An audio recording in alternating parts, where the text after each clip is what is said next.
खुदाए बुजुर्गों बढ़तर के जिंदा हो जावेद नाम में तमाम गोशन टुडे देखने वालों की खिदमत में वकास रियाज का सलाम। नाज़रीन मोहतरम, गोशन टुडे के एक और खूबसूरत प्रोग्राम के साथ हम आपकी खिदमत में हाजिर हैं। आज इस शख्सियत की मुलाकात आपसे होगी, ब्लेस्ड हैं और एक ही शख्स इतने सारे काम कर रहे हैं। वो कैसे कर रहा है ये जब हम उनसे मिलेंगे तो जानेंगे। वो प्रेसिडेंट हैं लॉयर क्रिश्चियन एसोसिएशन की और इसके अलावा भी और बहुत से काम कर रहे हैं। हम उनसे जानते हैं, पूछते हैं, सीखते हैं क्या वाकई एक बंदा इतने काम कर सकता है, अगर कर सकता है तो कैसे। इसमें हम उनकी ज़िंदगी से मुतल्लिक भी आपसे बातचीत करेंगे और वो अपने एक्सपीरियंसेस को आपके लिए शेयर करेंगे ताकि उनके इन एक्सपीरियंसेस से आप लोग सब फ्रूटफुल हो सके। जी, मेरी मुराद एडवोकेट काशिफ अलेक्जेंडर से है और खूबसूरत पर्सनैलिटी के मालिक हैं और ना सिर्फ एक बड़े आदमी हैं, एक बड़े इंसान हैं, बल्कि स्कॉलर भी अच्छे हैं, खूबसूरत स्कॉलर हैं। जब आप उनकी बातें सुनेंगे आप उनकी बातों से मुस्तफीद होंगे और यकीनन आज का ये प्रोग्राम आपकी ज़िंदगियों में किरदार कशी के हवाला से कलीदी किरदार अदा करेगा। Welcome sir on Gaussian today. Thank you sir, सबसे पहले आपका शुक्रिया कि आपने गोशन के लिए टाइम निकाला और उसके बाद मैं ये जानना चाहूँगा एक ही शख्स इतने सारे काम किस तरह कर सकता है। सबसे पहले तो आपका शुक्रिया कि गोशन पे बुलाया, एसटीवी वालों का सारों का शुक्रिया कि आप लोगों ने यहाँ पे मदद किया। जहाँ तक इतने सारे काम करने की बात है तो खुदावंद ने जब किसी शख्स से कोई काम लेना हो तो उसके लिए वो खुद ही रास्ते मुतय्यन कर देता है। तो मेरे से भी खुदा ने काम लेना है और मुझे मुख्तलिफ जगह पे इस्तेमाल कर रखता हूँ। सर, ऑडियंस को बताइएगा कि ये सफ़र किस तरह से शुरू हुआ। वकालत का सफ़र जहाँ तक है वो तो एक पैशन था, एक शौक था। लोगों को देखा, वकला को, मेरे घर के बाहर ही कचहरी थी, वहाँ पे ब्लैक सूट बड़ा फैसिनेट करता था। तो जब ग्रेजुएशन कंप्लीट की तो उसके बाद मैंने सोचा कि ज़्यादातर लोग टीचिंग में चले जाते हैं या फाइनेंस के शोबे में या बैंकिंग में जाते हैं। तो उस दौरान सबसे ज़्यादा चीज़ जो नोट करने पे आई, क्योंकि हम लोगों का ताल्लुक एक देहात से भी है, 424 मोंटगोमरी वाला जो जहाँ के पास एक गाँव है गुजरा जंग की रोड के ऊपर। तो वहाँ पे जब पंचायती लोगों के फैसले और वकला के बारे में बातें, तो एक अंदर की इंस्पिरेशन पैदा हुई कि मैं भी क्यों नहीं ऐसा शोबे में जाऊँ जहाँ पे मैं भी लोगों के फैसले करूँ, लोगों के लिए इंसाफ के लिए कोशिश करूँ, जद्दोजहद करूँ। तो फिर यहाँ से ये शुरू हुआ और उसके बाद दाखिला लिया और मैंने सिर्फ और सिर्फ प्रोफेशनली वकालत को ही अपनाया। तो उससे पहले ज़रूर टीचिंग थोड़ी बहुत की ज़रूर, लेकिन एज अ प्रोफेशन जिससे मैंने अपना रिज़्क कमाया और लोगों के लिए काम किया, वो सिर्फ प्रोफेशनली एज अ लॉयर ही मैंने काम स्टार्ट किया। सर, आप बहुत सी कमेटीज़ के सरबराह भी हैं, तो बताइए कि ये कमेटीज़ क्या है और किस तरह से आप इनको डील कर रहे हैं। बिल्कुल, हमारे जो लॉयर्स के फोरम हैं उनमें सबसे बड़ा जो हमारा कॉन्स्टिट्यूशनल फोरम जो है वो पंजाब बार काउंसिल है। रिसेंटली उन्होंने मुझे ये ऑनर दिया कि मिनॉरिटी राइट्स कमेटी पंजाब जो है उसका मुझे चेयरमैन मुकर्रर किया, नॉमिनेट किया। और इसके अलावा एक इंटरफेथ हार्मनी कमेटी है जो कि अशद ज़रूरी थी पंजाब बार में, उसका भी मुझे चेयरमैन मुकर्रर किया। और एक international foreign affair relations committee है, उसका भी चेयरमैन मुकर्रर किया। सर, ये जो इंटरनेशनल फॉरेन कमेटी है ये लाहौर बार या पंजाब बार के प्रॉब्लम्स को सॉल्व करती है, एडवोकेट्स के या दूसरे लोगों के लिए भी है। जो पंजाब बार की जो कमेटी अभी रिसेंटली बनी है उसका जो मैंडेट है वो तो बुनियादी तौर पर जितने भी मिनॉरिटीज़ के जो मैटर्स हैं उसके मुतालिक है, लेकिन ज्यादातर लॉयर्स के मैटर जो है Lawyers के matters। वो डिस्कस करने हैं, क्योंकि ये लॉयर फोरम है हम्म, तो उसी के मुतालिक है। इसी तरह कमेटीज जो है, लाहौर बार एसोसिएशन के अंदर कमेटी है, वहाँ पे भी मिनॉरिटी राइट्स कमेटी है और उसका भी मैं चेयरमैन हूँ। इसी तरीके से जो लाहौर हाई कोर्ट बार है उसके अंदर भी कमेटी है, जेल इंस्पेक्शन कमेटी, उसका भी मैं चेयरमैन हूँ। जेल इंस्पेक्शन कमेटी का जो काम है, वहाँ पे मिनॉरिटीज के जो कैदी हैं उनके मुतालिक, और जो जेल में जब हमारे जजेस जाते हैं, तो अभी रिसेंटली बनी है तो हम उनके साथ भी बात करेंगे कि हमारे जो मिनॉरिटीज के जो कैदी हैं वहाँ पे, जिनको रिलीज करने के लिए जजेस ऑर्डर करते हैं, तो उनमें भी हमें थोड़ी सी प्रेफरेंस दी जाए। जी। तो सर ये सफर आपका बड़े जोरों शौक से चल रहा है, आपकी स्ट्रगल है, काफी काविशें हैं आपकी, ना सिर्फ वकला के लिए बल्कि कम्युनिटी को भी आप सर्व कर रहे हैं। प्रॉब्लम्स फेस करते हैं? बेतहा प्रॉब्लम्स हैं। अभी रिसेंटली कह सकते हैं कि जो हमारे बहुत सारे लॉज के अंदर फ्लॉ मौजूद है, और उसी वजह से हमारी जो कम्युनिटी है वो एक डिप्रेस कम्युनिटी है। और जब बहुत सारे मसाइल हम लोगों के सामने आते हैं तो कई दफ़ा हम उन मसाइल को बावजूद वकील होते हुए उनको हल कर नहीं रख पाते, क्योंकि उनका लॉ अवेलेबल नहीं होता। तो फिर जो लॉ ऑफ द लैंड है, जिसको हम जनरल लैंड कहते हैं, जो भी लॉ ऑफ द लैंड, जो कि बेसिकली उसकी बुनियाद जो है वो कुरान सुन्ना के ऊपर होती है, तो हम मजबूर होते हैं कि उसको भी इम्प्लीमेंट अपनी फैमिली लाइफ के ऊपर कर दें। तो वो फिर वहाँ पे हमारा थोड़ा सा ईमान का और कॉन्सेप्ट पे फिर की नफी करनी पड़ती है, और फिर हमें उसको एक्सेप्ट करके अपने साइलिन को उसमें से इंसाफ दिलाना पड़ता है। तो फिर वो वहाँ पे एक कशमकश का शिकार होते हैं बतौर वकील होते हुए भी और बतौर मसीही होते हुए भी, कि हम क्यों नहीं एफर्ट करते कि ऐसे कवानीन जो कि हमारी लाइफ के अंदर जो बहुत इंपॉर्टेंट है, तो उनको हम क्यों नहीं अपनी असम्बलियों से पास करवाते। तो ये कशमकश जो है ना, वो कई दफ़ा का सामना हमें अदालतों में भी करना पड़ता है। अपने जो साइलिन है, जो हमारे मसीही पिसे में है, उनको इंसाफ दिलाते हुए भी करना पड़ता है। जी तो नाज़रीन, खूबसूरत बातें हो रही हैं, हम बहुत कुछ सीख रहे हैं, और भी बातें हैं जो हम मिस्टर काशिफ अल-गजेंडर से करेंगे, और यकीनन यू विल बी ब्लेस्ड। हमारे साथ रहिए, मिलते हैं ब्रेक के बाद।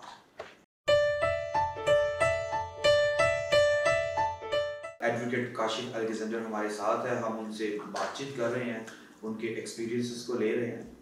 तो सर मैं आपसे जानना चाहूँगा, क्लैप के बारे में हमें बताइए, ये क्या है और ये क्या अपने काम कर रही है? Clap मुखफ़फ़ vibration lawyer association in Pakistan का ये एक नुमाइंदा जमात है, जो कि बार एसोसिएशन के अम्ब्रेला के अंदर रहते हुए, बार पंजाब बार काउंसिल और दूसरी काउंसिल के अम्ब्रेला के अंदर रहते हुए, जो मिनॉरिटीज़ के लॉयर्स हैं, क्रिश्चियन लॉयर्स जो हैं, उन्हीं की रिप्रेजेंटेशन करती है और उनके मसाइल को थ्रू बार एसोसिएशन हल करने की कोशिश करती है। सर आपने अपने सारे कैरियर में कोई मुश्किल केस, हालांकि केस तो सारे मुश्किल होते हैं, लेकिन कोई ऐसा केस जिसमें आपको लगा हो कि यार इसके लिए मुझे टाइम चाहिए? बहुत सारे केसेस आए लाइफ के अंदर, लेकिन रिसेंटली जो एक केस था शमा शहजाद का, बड़ा एक मशहूर केस है वहाँ का, क्लर्काबाद का और भट्टा 59 का, जहाँ पे एक प्रेग्नेंट खातून और उसके हस्बैंड पे ब्लास्फेमी का इल्ज़ाम लगाकर उन्हें जिंदा जला दिया गया था। तो जब वो केस मेरे पास एक रेफरेंस के थ्रू आया, हमारे एक लॉयर्स के थ्रू, तो उसमें जब मैं एंटर हुआ और वो वहाँ पे शहादतें और क्रॉस एग्जामिनेशन का मामला चला, और ट्रायल के दौरान मुस्लिम लॉयर्स और जो खासकर वहाँ पे जो मुल्ज़मान आते थे, जो शिद्दत देखी हमने, नफरत की, तासुब की, उसको देख के तो ऐसे लगता था जैसे कि शायद मुल्क ही हमारा नहीं है। और वहाँ पे गवाह के साथ जो बदतमीजी, उनके बाल खींचे गए, एक मुल्ज़म ने उसकी गले के अंदर हथकड़ी डाल दी, उसको कत्ल करने लगा वहाँ पे। और ख़ासकर मैंने बहुत हैरानकुन हालत देखी, हमारे बड़े अच्छे जज थे, उनकी खौफ वाली सूरत को देखकर और डर को देखकर, बावजूद कि उन्होंने ट्रायल बहुत अच्छा चलाया और उन्होंने दोनों फरीकैन को बड़ा मुनासिब किया, लेकिन मेरे रोंगटे खड़े हो गए उस ट्रायल के दौरान। और सर आपको डर नहीं लगता जब इस तरह की केसेस में आपको इन्वॉल्व किया जाता है एज अ लॉयर? आपके जो प्राइज हैं वो तो आपने सर अंजाम देने ही है, लेकिन शायद दूसरी साइड से दूसरी पार्टी ये सोचे कि यार as a Christian they are supporting of their community. बिल्कुल आप दुरुस्त कह रहे हैं। हम तो एज अ लॉयर आते हैं अपनी कम्युनिटी को सेव करने के लिए, और प्रोफेशनल आके हम अपनी प्रोफेशनल जिम्मेदारी अदा कर रहे होते हैं। बट जब एक साइड पे मुस्लिम पार्टी ने इल्ज़ाम लगाया हो ब्लास्फेमी का, तो हम एज अ क्रिश्चियन होते ज़बरदस्ती इन्वॉल्व कर लिए जाते हैं। उसके लिए हमें बाकायदा धमकियाँ आती हैं, और इवन कि कई दफ़ा हमले भी हो जाते हैं। और हमें अपनी जो कम्युनिटी के जो लोग बेचारे कसम कुर्सी की हालत में और बेयारो मददगार होते हैं, उनको मदद के लिए हमें खुद भी बड़ा अपनी लाइफ थ्रेटनिंग पोजीशन में होते हैं।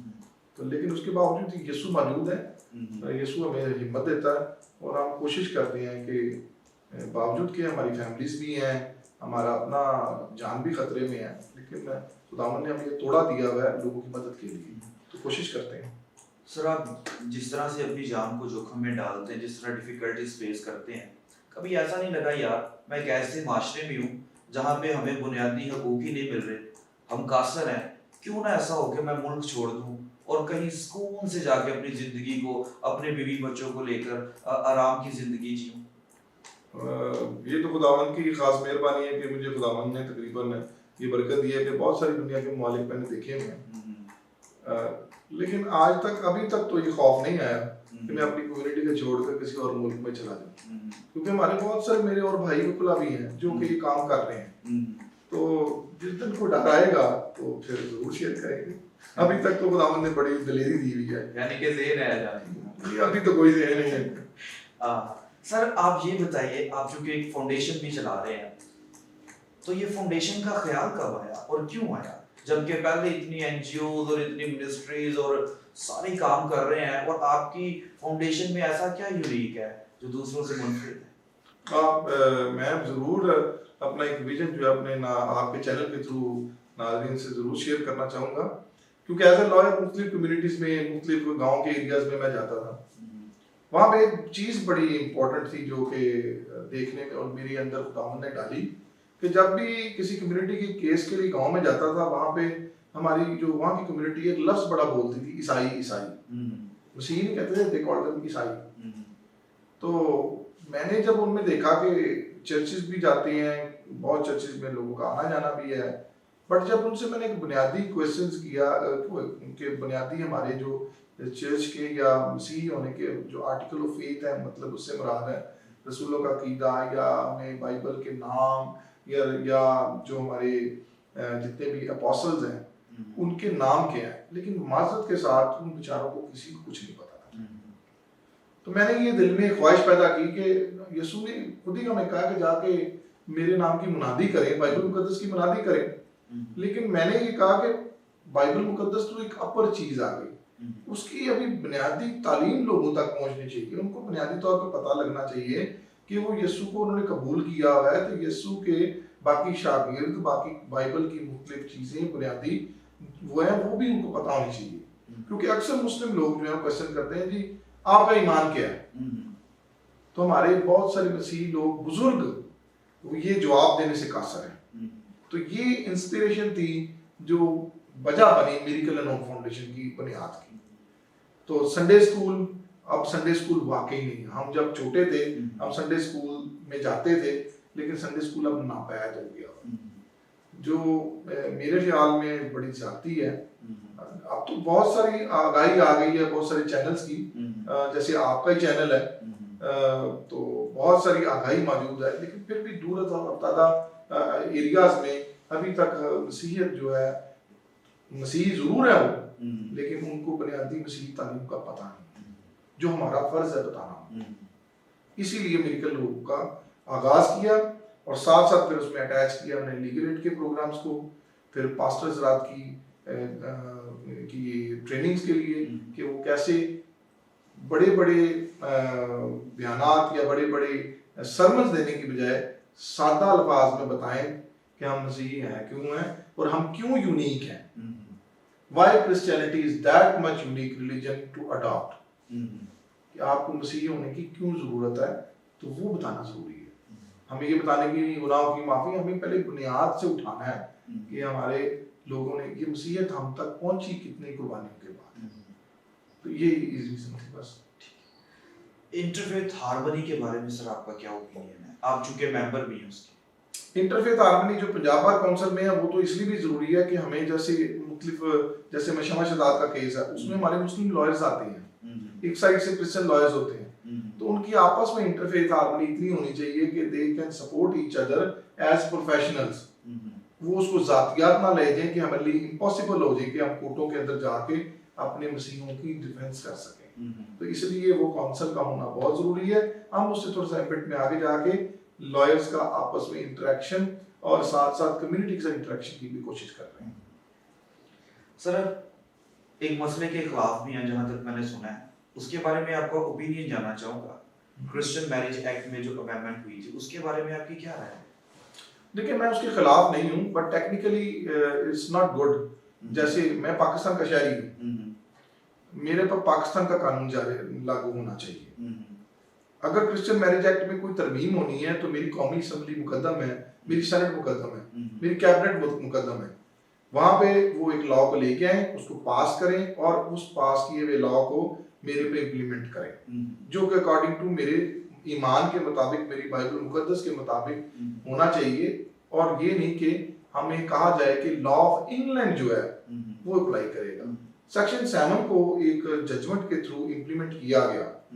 तो सेक्शन 7 जो है उसको कहता है कि इंग्लैंड का लॉ जो है ना वो यहाँ पे अप्लाई करेगा। तो फिर तो हम तो ना इंग्लैंड के रहे ना हम पाकिस्तान के रहे, हम शहरी किस मुल्क के हैं? आईडी कार्ड तो मेरे पास पाकिस्तान का है, तो मुझे पाकिस्तान की कौमी असम्बली से पास किया हुआ कानून मेरे पर लागू करें। सर मैं मौके का फायदा उठाना चाहता हूँ और एक बड़ा ही छोटा सा और सिंपल सा सवाल है, क्या हम पाकिस्तानी हैं? ये बड़ा ही टिपिकल क्वेश्चन है। बिल्कुल है, हम पाकिस्तानी हैं, प्राउड टू बी पाकिस्तानी। मेरे पास, मैं यहाँ का खा रहा हूँ, यहाँ का हलफ लिया हुआ है, यहीं से मैं अपनी जिंदगी गुजार रहा हूँ, यहीं की एजेंसीज मुझे प्रोटेक्ट कर रही हैं। हाँ, लॉ कानून में तो हर चीज मौजूद है, नो डाउट कि हमारे बिहेवियर्स और हमारी जो कम्युनिटी है वो उसके रवैये से हम दिल बर्दाश्ता होते हैं। सर इससे पहले कि आप अपनी बात को मुकम्मल करें, इस सवाल को पूछने से मकसूद ये था, इन दिनों में एक वीडियो वायरल हो रही है और हमारे अपने ही भाई कह रहे हैं कि इनको ट्रंप के पास भेज दो, तो क्या रिएक्ट है काशिफ अलेक्जेंडर केस में? उनको क्या मेहरबानी भेज दें आप ट्रंप के पास। ट्रंप हमारा क्या लगता है? इसी जमीन में पैदा हुए हैं, इसी जमीन पे हमने मर जाना है, ठीक है। और इस पाकिस्तान को बनाने में हमारा बराबर का किरदार है, पूरा किरदार है, वोटिंग है हमारे बीच में। तो अगर एक शख्स किसी ने कह दिया है कि ट्रंप के पास भेज दें, तो उसके कहने से क्या हम चले जाएंगे? हमारे फौजी जवान कुर्बानियां दे रहे हैं इस मुल्क की खातिर, हमारे टीचर्स, हमारे मेडिकल प्रोफेशनल्स तमाम शहीद है। तो वो क्या वो अपना मुल्क समझ के शहीद हो रहे हैं ना, पराए मुल्क के तो नहीं शहीद होते। तो I am proud to be Pakistani. तो अगर इन 2-3 ऐसे आ जाए, ऐसे आते रहते हैं, तो दिल बर्दाश्त नहीं होना, मुकाबला करना। नाज़रीन, खूबसूरत बातें हमारी इंकरेजमेंट के लिए, हौसला अफजाई के लिए सर बात कर रहे हैं और वो अपने तजर्बे को शेयर कर रहे हैं। अब थोड़ी सी फैमिली डिस्कस होगी, लेकिन ब्रेक के बाद। Stay with us.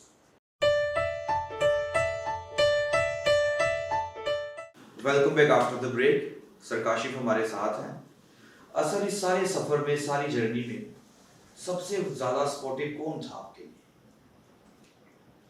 फैमिली में स्टार्ट में तो वालदा, हर घर में इसी तरह के वालदा जो है वो उन्हीं की वजह से इंसान करता है। लेकिन शादी के बाद मेरी बीवी ने काफ़ी मेरी सपोर्ट की है और मुझे काफ़ी बर्दाश्त किया अब तक, क्योंकि जितना को मैं आउटस्पोकन था, थोड़ा कह सकते हैं बदतमीज था, तो ये उसी की हिम्मत है कि मुझे बर्दाश्त कर गई।